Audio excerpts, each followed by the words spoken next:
Good morning to all of you. Welcome to today's topic, operators. I am K. Srikanth, Associate Professor of ECS Department at GPREC Kannur. Let us start today's topic, an interesting topic called operators in Java language. So first of all, we define what is an operator. So operator, it is a symbol that is used to perform a mathematical operation. So a symbol which is used to perform a mathematical operation. So in Java language, there are a lot of operators to us, and here you can see it is listed nearly 9 set of different operators. So we have arithmetic operators, unary operators, assignment operator, relational operators, logical operators, ternary, bitwise operators, shift operators, and instance of operator. Hope the definition is clear to you. So the operator, it is a symbol which is used to perform a mathematical operation. So let us discuss the set of operators listed here one by one. So first we focus on arithmetic operators. So totally we have 5 different symbols in Java language. One is the star, which is used to perform multiplication among the two operands. The second one is division, which is represented with a symbol slash, and the division, it gives quotient of two values. We have mod operator, modulo operator. So this modulo operator, it gives remainder of two numbers. When you divide two numbers, we get quotient, which can be done with a symbol slash, and we have remainder which can be obtained by using a symbol mod. And we have plus operator, which performs addition of two values, and minus operator, which perform subtraction among the two values. So arithmetic operators, they are binary operators. So they are also called as binary operators because the operator needs two input values. Right. So the operator, it needs two input values. So if you take an example, so we can write a plus b, a minus b, a star b, or a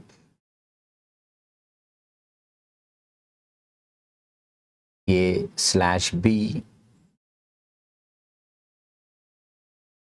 and a mod b.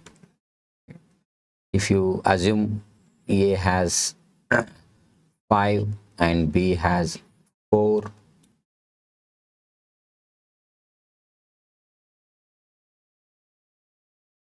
so b has 4, so we can get the result a plus b has 9, a minus b has 1, a into b has 20, a slash b, which gives the quotient, right, which is 1, and the remainder, it is also 1 in this case. So next type of operators are unary operators, and we have two unary operators. One is unary minus and unary plus, and the symbols are minus and plus. So these unary operators, they need only one input or one operand. So unary minus, generally it is used to negate the values, and unary plus, it represents the positive values. So generally for positive values, we don't use the symbol plus, but you can also mention the symbol place in front of the values, right? And we have some more unary operators, that is increment operator, so which we represent by plus plus, and it is of two types, post increment and pre increment. So pre-increment, the name itself says that first we need to increment the value, then we need to perform operation. And the post increment, it suggests that first we need to perform the operation, then we need to increment the value by 1. So the increment, it is done by 1. And we have decrement operator, so which is represented by a symbol minus minus, which decrements the value by 1. So similarly, as we have seen the two types of increment operators, post and pre-increment. Similarly, in decrement operator, we have two types, post decrement and pre-decrement. So as already mentioned, that pre means first we need to decrement the value by 1 and then perform operation, and post decrement, first we need to perform the operation, then decrement by 1. And we have one more unary operator called logical not operator, which represents by exclamatory mark, which is used which returns the result as boolean value, either true or false, which we represents by a 1 or 0. So 1 represents true and 0 represents false. And it is also a unary operator which needs only one operand. The next type of operator is assignment operator, which is one of the important operator we regularly use in our mathematical operations. So this is the syntax given to us, right? So where we need to go with a variable in the left side and the value in the right side, right? And in between there is a symbol, the assignment operator, right? So the intention of this syntax is to copy the value that is there in the right side to the left side variable. So if you take an example, so I can write x equal to 5, right? So which means that the value 5 has to be assigned to the variable called x. So we also have compound assignment operators in Java language. So let us see the different compound assignment operators that are in existence. So we need to combine two symbols. One is plus, the other one is equal to, right? Plus equal to, minus equal to, star equal to, slash equal to, and mod equal to, right? So the plus, minus, star, slash, mod, they are arithmetic operators, and equal to is an assignment operator. If you combine the two symbols, then we get compound assignment operators. So if you take an example, so let us suppose I write here a plus equal to 5, so which is nothing but a equal to a plus 5. So in Java language, you can use the compound assignment operators to make it in shortcut way, right? A plus equal to 5, which is same as a equal to a plus 5, and similarly it is for other cases. Then comes the relational operators. So generally the relational operators are used with two operands or two conditions, right? So here the syntax, it is clearly mentioned, a variable, a relational operator, and the value, right? So we have totally 6 relational operators. One is equal to, we have two symbols, equal, equal, not equal to, exclamatory mark, equal to. We have less than or equal to, greater than or equal to. So these operators are used to write conditions in problem solving. We'll later discuss how these relational operators are used to write the logics. So at this point of time, you just remember there are 6 symbols in relational operators. One is equal to operator. It is two equal symbols, not equal to, exclamatory equal to symbol, less than symbol, less than equal symbol, greater than, and greater than or equal to. We have logical operators, 3 logical operators, the logical AND, the 2 ampersand symbol, logical OR, 2 straight line, and logical NOT, that is exclamatory mark. So in this case, we need to take a truth table. So generally these two operators, logical AND and logical OR, they are binary operators. binary, which needs two operands, right? And this logical NOT operator, it is a unary operator which needs only one operand, right? So let us take the truth table to understand the logical AND. So here we take an input operand A, an input operand B, second operand, and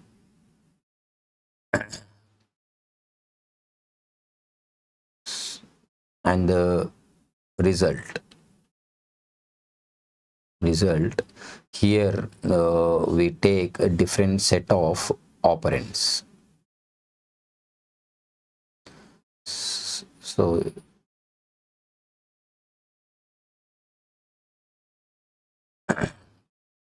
one second. So we take truth table with different set of operators in this way. So first we go with operand A, operand B, and the logical operators. It is logical AND, logical OR, and logical NOT. So we have two inputs so that we get four combinations, that is 0 0, 0 1, 1 0, and 1 1. Right? So the logical AND, it says that if the two inputs are true, then the result is true. So if two inputs are 1, the result is 1. The remaining cases it is 0. Right? When it comes to logical OR, if the two inputs are 0, the result is 0. In other cases, the result is 1.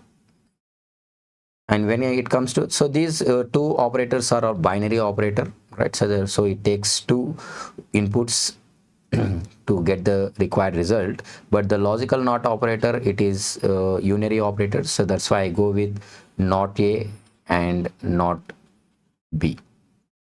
So NOT A, if you see, so the logical NOT, it just negate the inputs. So if you have 0, the result is 1.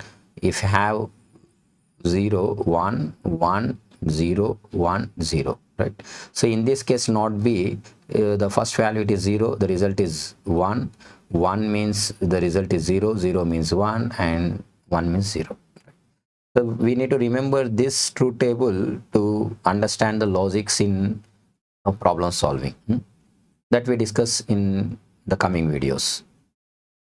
Then we have one more operator called ternary operator, which is one of the important operator to skip if-else statements.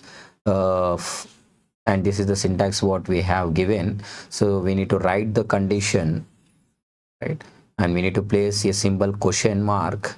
Then we need to write the statement if the condition is true, colon symbol to be placed, and we need to write the statement if the condition is false. So overall, so the ternary operator in general, they represent with question mark and colon. So this statement, it will executes when the condition is true. Condition is true. And this statement, it executes when condition is false.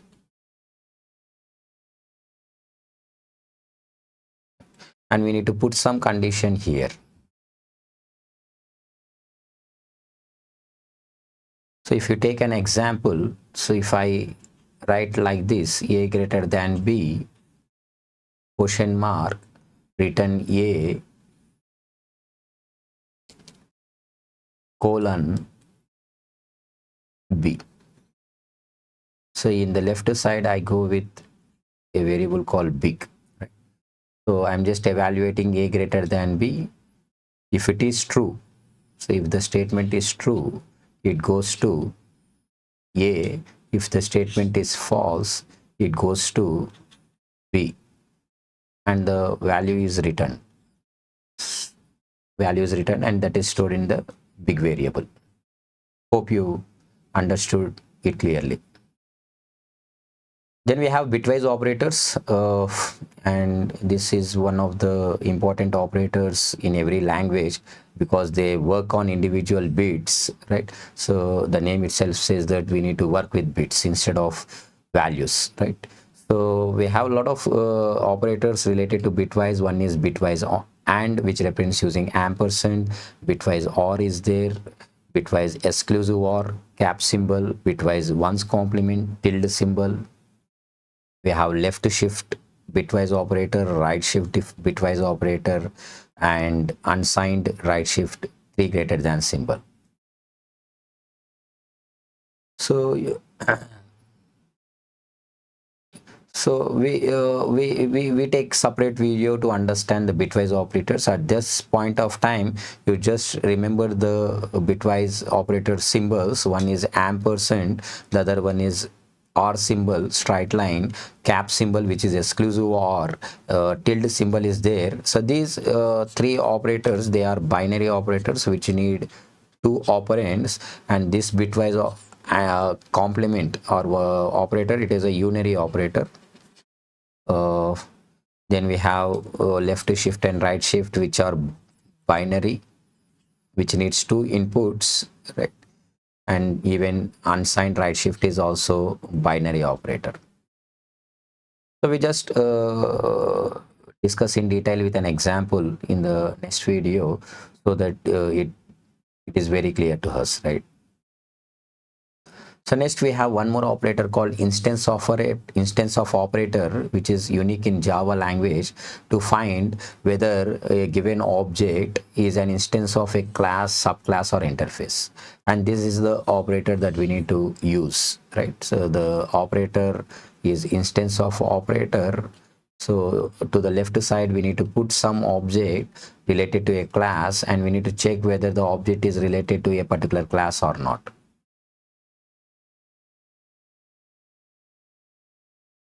And returns true or false. So if it is instance of a class, the object is an instance of a class, it returns true, otherwise it returns false. And one more important concepts related to operator is the precedence and the associativity of operators. And we all know that the precedence, it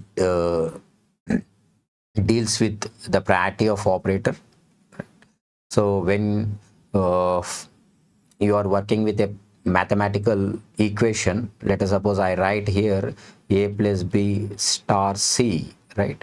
Here you can see there are two arithmetic operators b and star in my expression, and my question is whether to perform a plus b first or b star c second.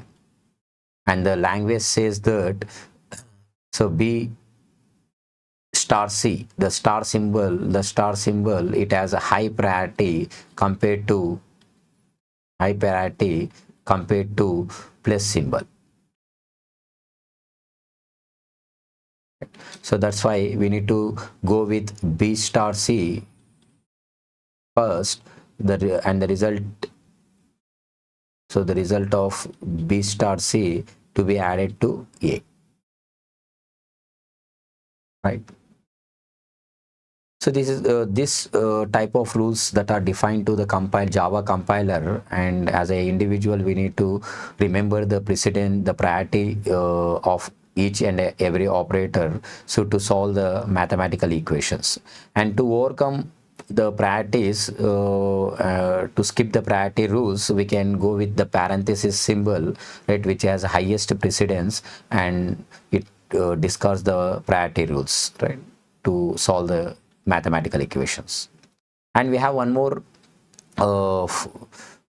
concept called associativity. Let us suppose I have a mathematical equation a plus b plus c, right? Here you can see I have two operators which are of same precedence, right, same priority. Now my question is whether to solve a plus b first or b plus c first, right? So for this, in this case, we need to apply the associativity rule of arithmetic operators. Associativity rule of arithmetic operators. right? And which is left to right for arithmetic operators, left to right for arithmetic operators, right? So first we need to solve a plus b. So after getting the required result, we need to solve plus c. Don't mention the parenthesis. First we get some result and which is solved with plus c. So this is what about precedence and associativity of Java operators. Hope it is clear to you.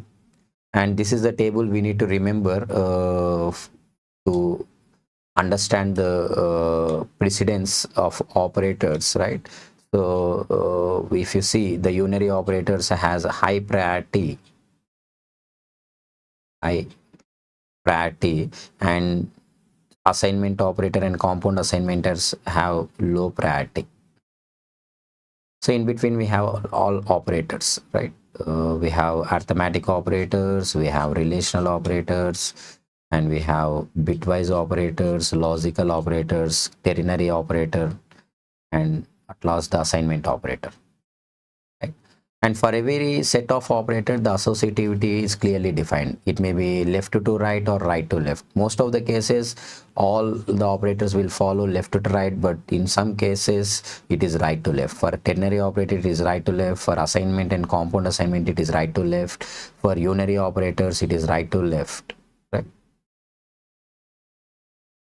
So here unary postfix is there and unary prefix is there. So whenever we get postfix and prefix combination, first we need to solve postfix, then prefix, right? So this is for today's video. Hope the operators in Java, it is clear to you. So totally we discussed 9 operators, and the 9 operators that we discussed are arithmetic, unary, assignment, relational, logical, ternary, bitwise, shift, and instance operator. So in one video I will cover bitwise operator in detail, because it works with bits, right? So thank you for your patience listening. So I come with one more video for you, right, in the coming sessions. Thank you once again.